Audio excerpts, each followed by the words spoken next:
नमस्कार मेरे प्रिय भाई वापस आप सभी का स्वागत है हमारे इस यूट्यूब चैनल में।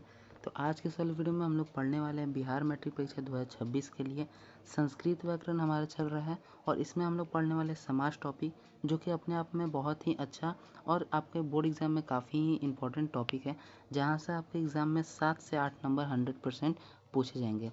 यह जो टॉपिक है समाज टॉपिक आपके संधि टॉपिक से काफ़ी ज़्यादा आसान है, तो आपको पढ़ने में काफ़ी ज़्यादा मज़ा आने वाला है। यदि आपको नहीं मालूम है तो हम आपको बता दें कि हमारा संस्कृत व्याकरण का आज डे 4 चल रहा है। इससे पहले हमने संस्कृत व्याकरण में वर्ण एवं संधि का 1 शॉट कंप्लीट कर दिया है। यदि आपने वो वीडियो नहीं देखा है तो डिस्क्रिप्शन में आपको लिंक मिल जाएगा वीडियो का, वहाँ से आप देख सकते हैं, वरना फिर आप चैनल पे प्लेलिस्ट बना दिया गया है संस्कृत व्याकरण का, वहाँ से भी आप जाकर के देख सकते हैं। हम लोग फटाफट से वीडियो की शुरुआत करते हैं। आपको कोई लाइक करने के लिए हम नहीं बोलेंगे, केवल कोई डाउट रह जाता है तो आप कमेंट करके पूछ सकते हैं, हम आपके कमेंट का जरूर जवाब देंगे। तो हम लोग पहले वीडियो में पढ़ने वाले समाज टॉपिक के बारे में। समाज टॉपिक अपने आप में काफ़ी अच्छा टॉपिक है। सबसे पहले तो हम लोग को समाज के बारे में समझना होगा कि समाज होता क्या है। तो देखिए, इससे पहले हमने संधि के बारे में समझ लिया था। संधि का क्या अर्थ होता है, हमने पिछली वीडियो में समझ लिया था कि संधि का अर्थ होता है मेल, दो वर्णों के मेल को हम लोग कहते हैं संधि। और समास का क्या होता है, समास का भी अर्थ होता है मेल ही, लेकिन इसमें शब्दों का मेल होता है। किसका, तो शब्दों का। अब कैसे भैया हम लोग बोल रहे हैं, तो देखिए हम एग्जाम्पल ले लेते हैं। राजा का पुत्र, राजा का पुत्र, इसका हम लोग जब समास करेंगे तो यह हो जाएगा हमारा राजपुत्र, राजपुत्र। अब इसमें आप देखिएगा कि यह जो राजा का पुत्र है यह आपस में जुड़ गया, यानी इन सब का मेल हो गया। और राजा का पुत्र, यह 3 ठे वर्ण था, ये 3 ठे शब्द है जो आपस में मिल करके राजपुत्र का निर्माण किया। यानी यह जो समास है आपका, समास में शब्दों का मेल होता है। और आप देखिएगा कि यहाँ पे राजा का पुत्र जो 3 शब्द में लिखा रहा था, उसी को समास केवल 1 शब्द में कर दिया, राजपुत्र। तो यानी कि यह जो है छोटा फॉर्म में चीज़ों को लिख देता है। इसीलिए समास का अर्थ ही होता है संक्षेप, यानी संक्षिप्तीकरण। संक्षिप्तीकरण का मतलब होता है कि छोटे फॉर्म में लिख देना। ठीक है, तो समास के बारे में हम वो सारे चीज़ आपको बताएंगे जो कि आपके बोर्ड एग्जाम में पूछे जाते हैं। तो वीडियो में आप लोग लास्ट तक बने रहिएगा। हम लोग फटाफट से आगे बढ़ते हैं। अब आपका है कि समास का अर्थ तो आप लोग समझ गए कि समास किसे कहते हैं, समास के अर्थ के बारे में।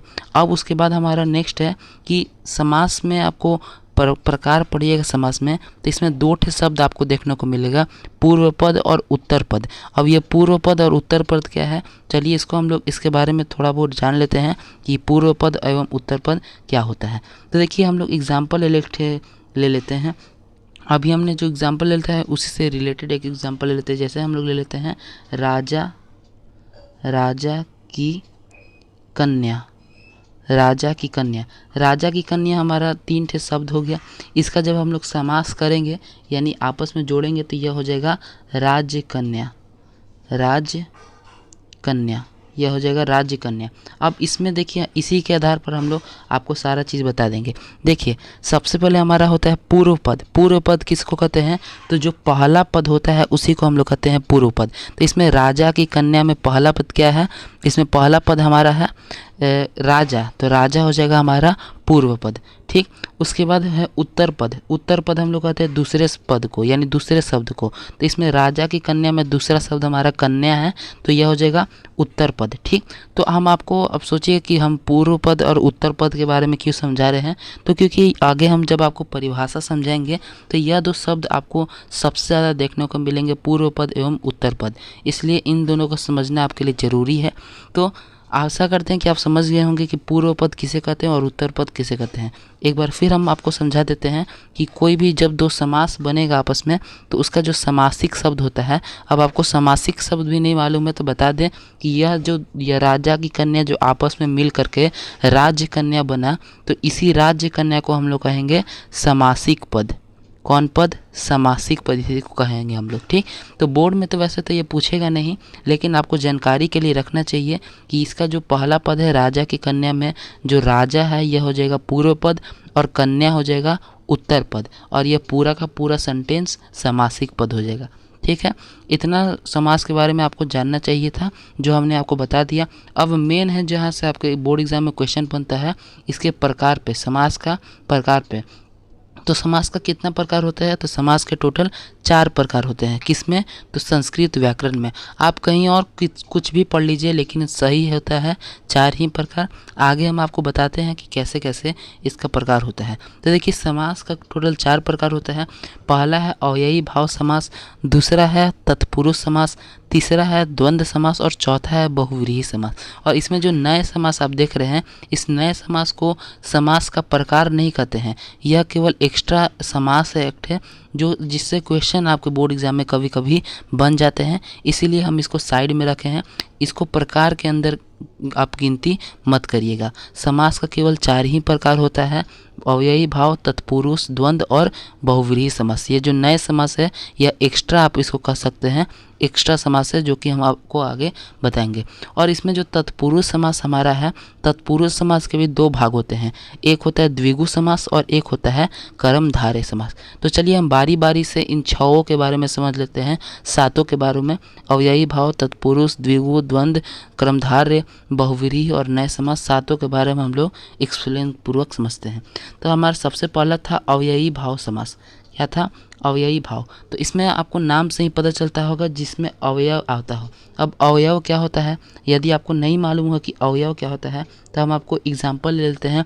जैसे हमारा हो गया प्रति, यथा, यह सब जो शब्द हैं, इसका यह जो शब्द होते हैं प्रति, यथा या आ, यह सब जो शब्द होते हैं, इन सब पर कभी भी बाहर से लिंग, किसी भी संज्ञा, विशेषण, किसी का भी प्रभाव इन शब्द पे नहीं पड़ता है, इसीलिए हम लोग इसको अवयव कहते हैं। ठीक, तो यदि आप नहीं जानते होंगे तो हम आपको जानकारी हेतु बता दें कि अवयव किसे कहते हैं। तो ऐसे शब्द जिन पर किसी भी प्रकार के बाहरी मतलब अन्य संज्ञा, विशेषण, सर्वनाम किसी का भी प्रभाव ना पड़े, उसको हम लोग कहते हैं अवयव। ठीक, अवयव का प्रमुख उदाहरण आपसे पूछेगा तो यही हो जाएगा प्रति, यथा, यह सब अवयव का उदाहरण है। ठीक है, तो अव्ययी भाव समास में मेनली यही होता है कि जिसके पहले अवयव आ उसको हम लोग कहते हैं अव्ययी भाव समास। यहाँ पे आपको जो रूल लिखा गया है, इस रूल को आप लोग नोट तो कर सकते हैं, लेकिन मेन आपको हम बताएंगे जो उसी से आपको याद रखना है। आपके बोर्ड एग्जाम में केवल ऐसा ही क्वेश्चन पूछा जाएगा, आपको कोई एग्जाम्पल दे देता है और पूछेगा यह किस समास का उदाहरण है, तो केवल हम आपको पहचान करने के लिए बता देंगे।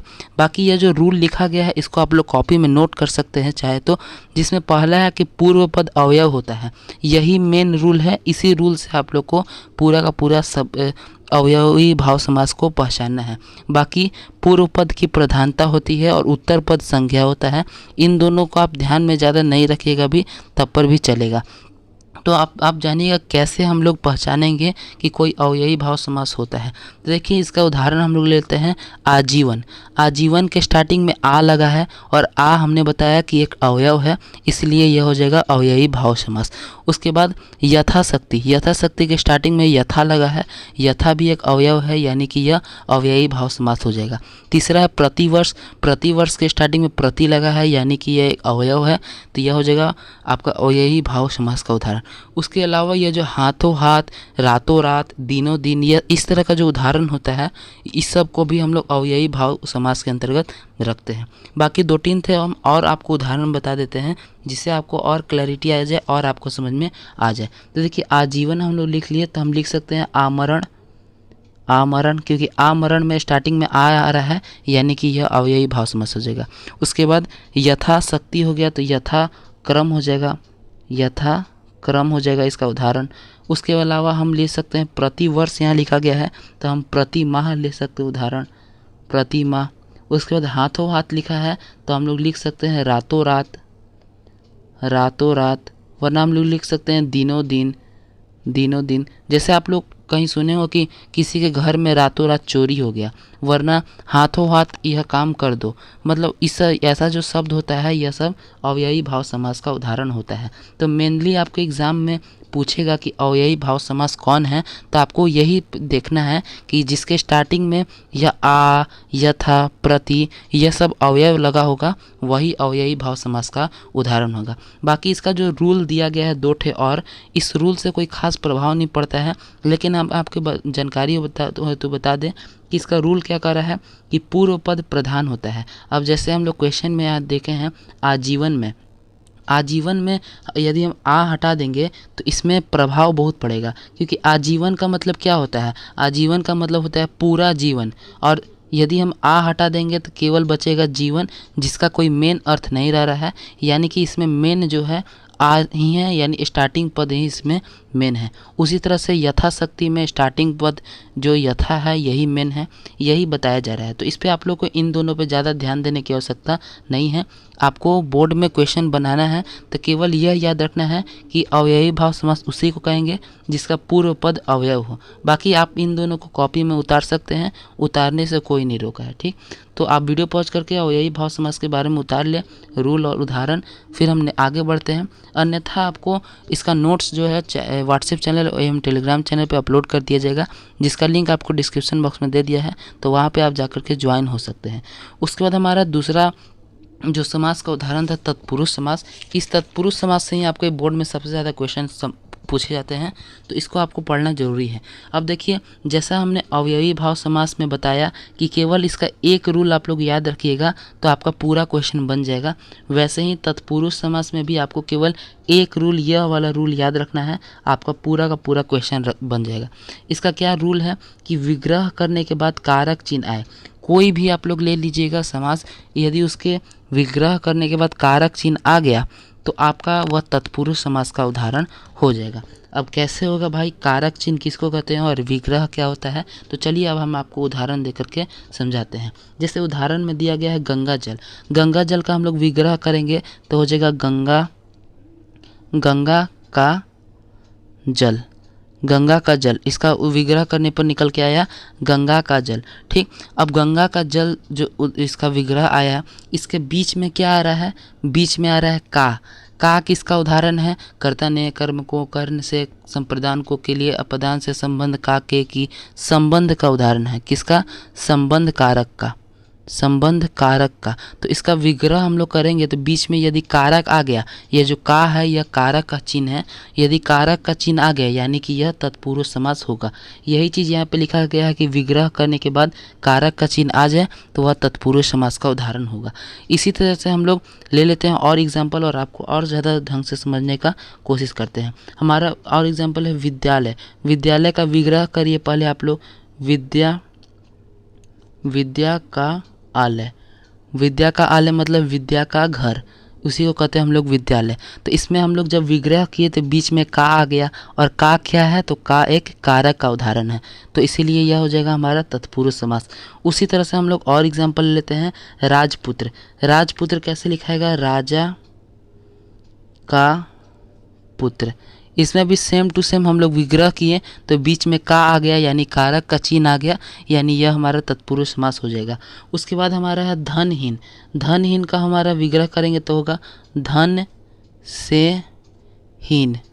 धन से हीन मतलब कि कोई किसी के पास धन नहीं होता है तो उसको हम लोग कहते हैं धनहीन, ठीक।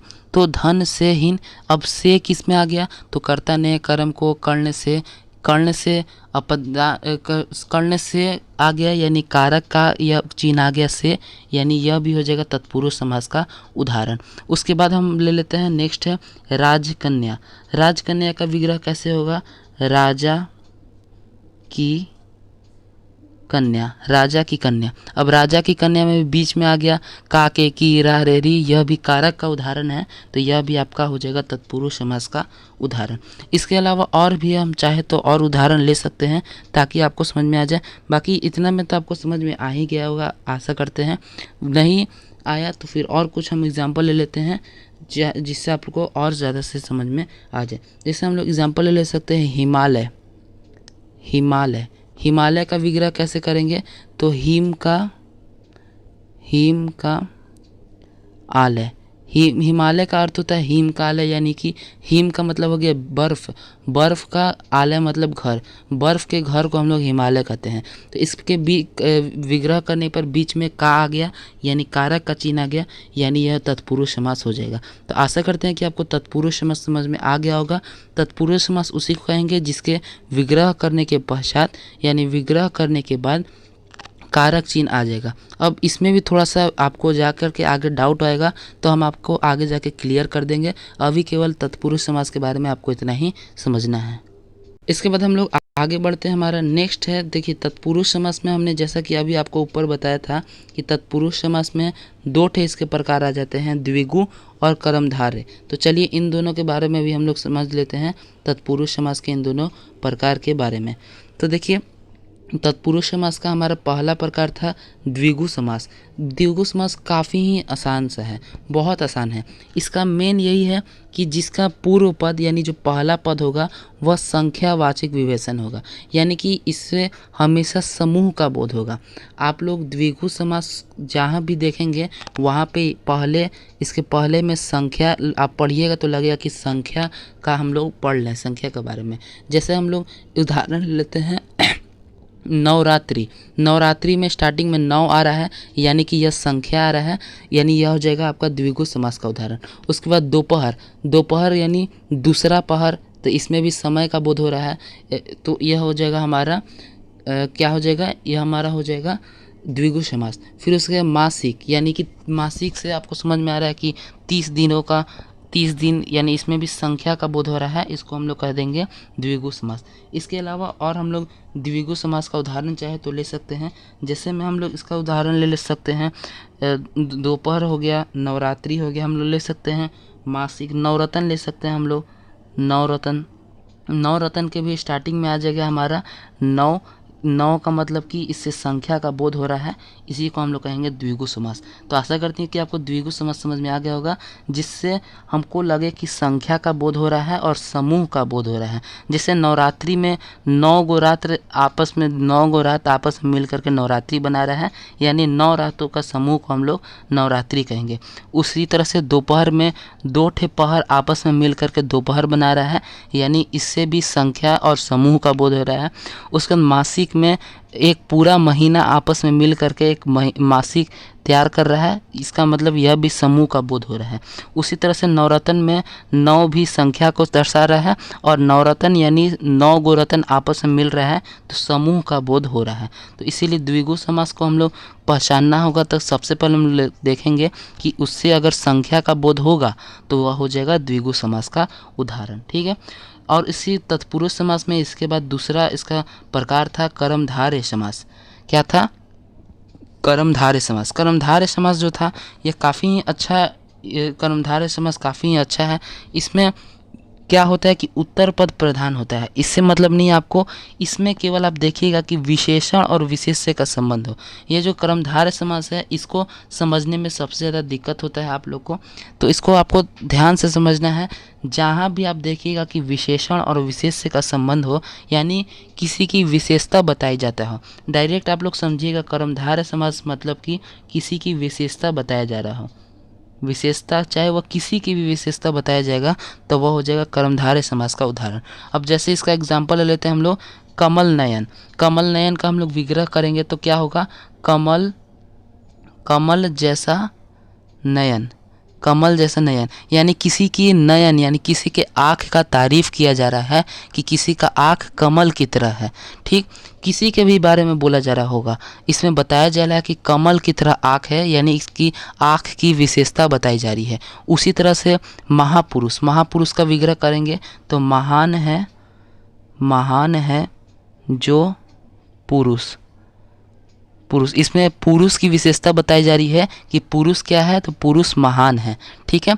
उसी तरह से चंद्रमुख है, तो चंद्रमुख में क्या है कि चंद्रमुख में चंद्र जैसा मुख है, चंद्र जैसा मुख, इसका विग्रह करेंगे तो हमारा होगा चंद्र जैसा मुख। अब चंद्र जैसा मुख में क्या पता चल रहा है कि इसका मुख के बारे में बताया जा रहा है, इसके चेहरा के बारे में बताया जा रहा है कि इसका चेहरा जो है किसकी तरह है, तो चंद्र जैसा है, ठीक।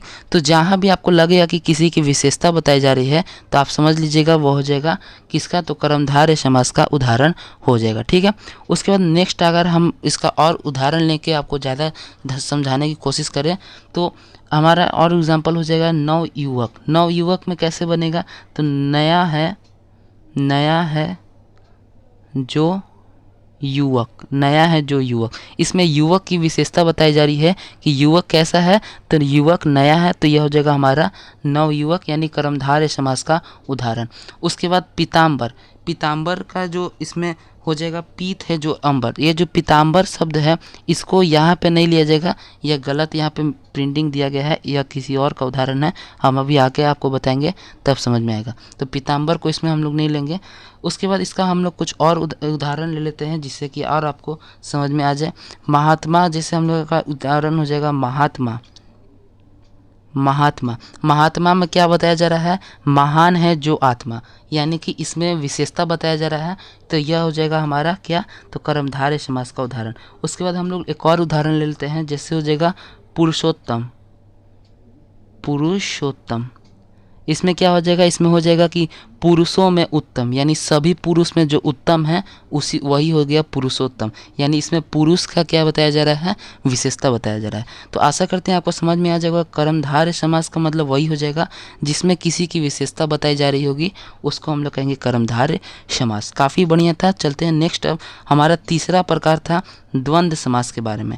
यह काफ़ी ही सिंपल था, काफ़ी सिंपल है। इसमें होता है क्या है कि इसमें दोनों पद प्रधान होता है, पहला पद भी और दूसरा पद भी। और इसमें जब विग्रह करेंगे हम लोग, यानी इसका जो चेंजिंग करेंगे तो च एवं च या एवं आता है और बीच में योजक चिन्ह ज़्यादातर में लगा रहता है। जिसके उदाहरण में हम लोग लेते हैं माता पिता। अब माता पिता में माता का भी अलग महत्व है और पिता का भी अलग महत्व है। आपको रूल में बताया जा रहा है कि दोनों पद प्रधान हो, तो इसमें माता भी प्रधान है और पिता भी प्रधान है। ठीक, उसके बाद अगर माता और पिता को हम लोग तोड़ेंगे तो हम लोग लिख सकते हैं माता और पिता। माता और पिता, यह हम लोग लिख सकते हैं माता एवं पिता। माता एवं पिता। तो इसका हम लोग जब विग्रह किएंगे तो लास्ट में एवं या च आएगा, तो यह हो जाएगा हमारा द्वंद्व समास का उदाहरण। वरना आप जहाँ भी यह वाला जो योजक चिन्ह देखते हैं बीच में, चाहे वह माता पिता के बीच में है, चाहे भाई बहन के बीच में है, चाहे राम श्याम के बीच में है, जहाँ भी योजक चिन्ह आप देखिएगा वह द्वंद्व समास का उदाहरण हो जाएगा। चलिए हम आपको कुछ और द्वंद्व समास का उदाहरण लेकर के बता देते हैं ताकि आपको और ही ज़्यादा ढंग से समझ में आ जाए। जैसे हमारा एग्जाम्पल हो जाएगा गुरु शिष्य, गुरु / शिष्य। तो यह भी इसमें दोनों पद प्रधान है, गुरु भी अपने आप में एक प्रधान है और शिष्य भी प्रधान है, और इसके बीच में योजक चिन्ह लगा है, यानी यह द्वंद्व समास का उदाहरण हो जाएगा। यानी जहाँ भी योजक चिन्ह लगल रहेगा वो द्वंद्व समास का उदाहरण हो जाएगा। आप इसका एग्जाम्पल लेते हैं, जैसे दाल भात। हम लोग एकदम देहाती भाषा में ले लेते हैं दाल भात।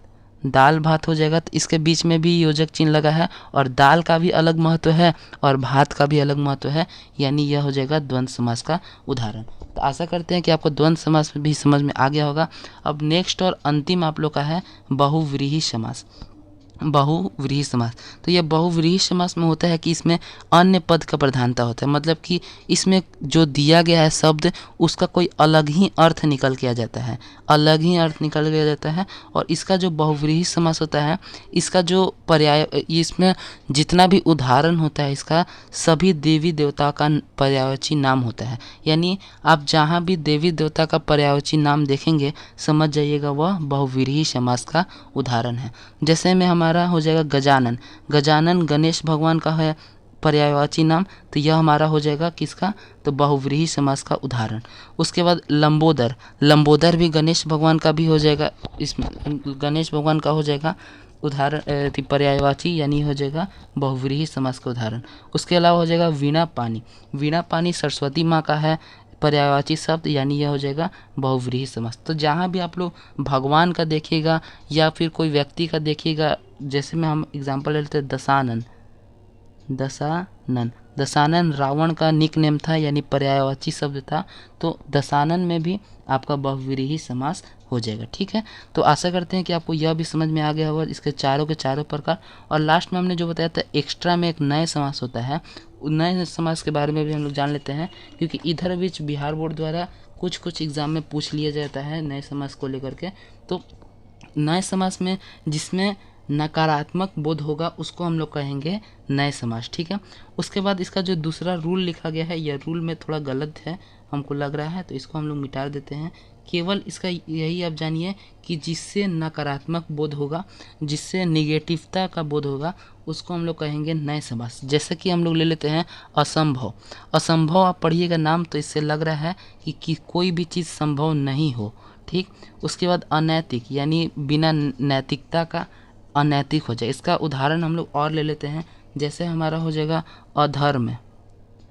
अधर्म में भी हम पढ़ेंगे तो हमको थोड़ा थी इसमें, इसका नाम आप पढ़िएगा तो इसमें नकारात्मकता का बोध आपको हो जाएगा, अधर्म लग जा रहा है तो। इसके अलावा और हम ले लेते हैं इसका एग्जाम्पल, जैसे अनुपकार। अनुपकार जैसे उपकार का विलोम होता है अनुपकार, तो वैसे ही इसके स्टार्टिंग में लग रहा है अनुपकार, इससे हम लोग को लग रहा है कि कुछ नकारात्मक बोध हो रहा है, इसीलिए इसको हम लोग कहेंगे नए समास। इसके अलावा और हम लोग ले लेते हैं अनंत। अनंत यानी जिसका अंत ना हो, तो यह भी आपका नए समास के अंतर्गत आ जाता है। तो आशा करते हैं कि नए समास भी आपको समझ में आ जाएगा। तो इस प्रकार से आपका पूरा का पूरा हमने समास आपको बता दिया। अब चलिए इसके कुछ हम लोग आपको एग्जाम्पल, कुछ क्वेश्चन दे देते हैं जिसका आंसर आपको डिस्क्रिप्शन बॉक्स में माफ़ करिएगा, कमेंट बॉक्स में आप लोग को इन सभी का आंसर दे करके जाना होगा, तभी जा करके आपको नेक्स्ट वीडियो देखना होगा। तो चलिए हम क्वेश्चंस लिख देते हैं आपको, और इन सभी का आपको आंसर बता के जाना है कमेंट बॉक्स में।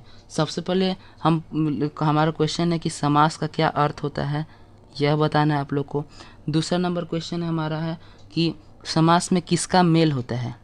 किसका मेल होता है, समास में किसका मेल होता है, हमने स्टार्टिंग में ही बताया आपको, इसलिए इसमें आपको कोई भी चीटिंग नहीं होना चाहिए। उसके बाद तीसरा है कि पूर्व पद किसे कहते हैं हम लोग, पूर्व पद किसे कहते हैं, यह भी आपको बता के जाना है कमेंट बॉक्स में। उसके बाद है कि समास के कितने भेद होते हैं, यह भी आपको बता के जाना है। उसके बाद आपको बता के जाना है कि किसमें प्रथम पद अवयव होता है। प्रथम पद अवयव होता है, किसमें प्रथम पद अवयव होता है, कौन से समास में, आपको बता करके जाना है। उसके बाद आपको बताना है कि हम दो ठे आपको लिख रहे हैं, आपको बताना है कि किस समास का इसमें यह उदाहरण है। जैसे आपका हो जाएगा रातों रात, रातों रात, हाथों हाथ, हाथों हाथ। आपको बिना चीटिंग किए इसको बता के जाना है कि यह किस समास का उदाहरण है। उसके बाद आपको कोई तत्पुरुष समास का कोई एक उदाहरण को नीचे जा करके बता के आपको बताना है आंसर तत्पुरुष समास का कोई एक उदाहरण का। और उसके बाद हम लोग क्वेश्चन दे देते हैं आपका कि आमरण, आमरण किस का उदाहरण है। ठीक है, तो यही कुल क्वेश्चन हम लोग रखते हैं अभी आपको।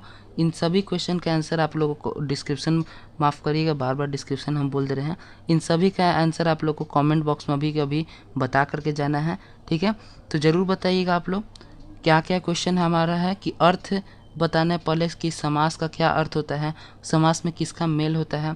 उसके बाद इसमें कौन सा पूर्व पद किसे कहते हैं, कितने भेद होते हैं, किसमें प्रथम पद अवयव होता है। उसके बाद रातों रात, हाथों हाथ किसका उदाहरण है।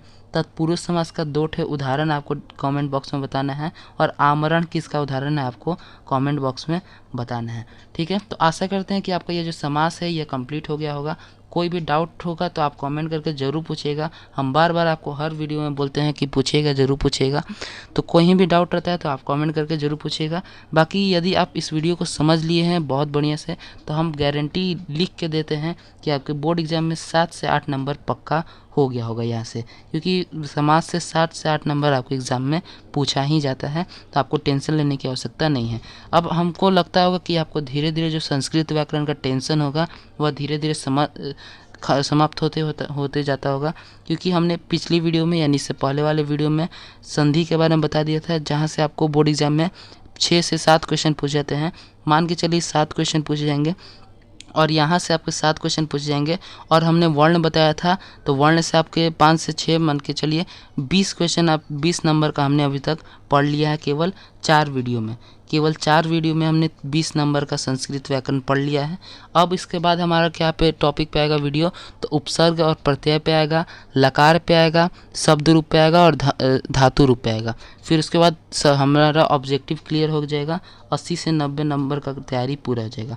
उसके बाद आप हमें कमेंट करके बताइएगा कि इस संस्कृत व्याकरण के बाद हमें किस सब्जेक्ट को पढ़ाना चाहिए, यानी किस सब्जेक्ट में अभी आपको सबसे ज़्यादा दिक्कत है, क्योंकि यह एक ऐसा समय है, इसी में समय में आपको पता चलता है कि हमारा कौन सा सब्जेक्ट कमज़ोर है और कौन सा सब्जेक्ट अच्छा है। तो आप हमें कमेंट करके बताइएगा कि कौन सा सब्जेक्ट आपका कमज़ोर है, ताकि हम उसको सुधार करने में अपना कुछ योगदान दे सकें। बाकी आपको वीडियो पसंद आया हो तो वीडियो को आप लाइक कर सकते हैं, क्योंकि आपके एक ही लाइक से हमें काफ़ी मोटिवेशन मिलता है। चैनल पर नए हैं तो चैनल को सब्सक्राइब कर लीजिए आने वाले वीडियो का नोटिफिकेशन पाने के लिए। हम मिलते हैं आपसे नेक्स्ट वीडियो में, तब तक के लिए जय हिंद, जय भारत।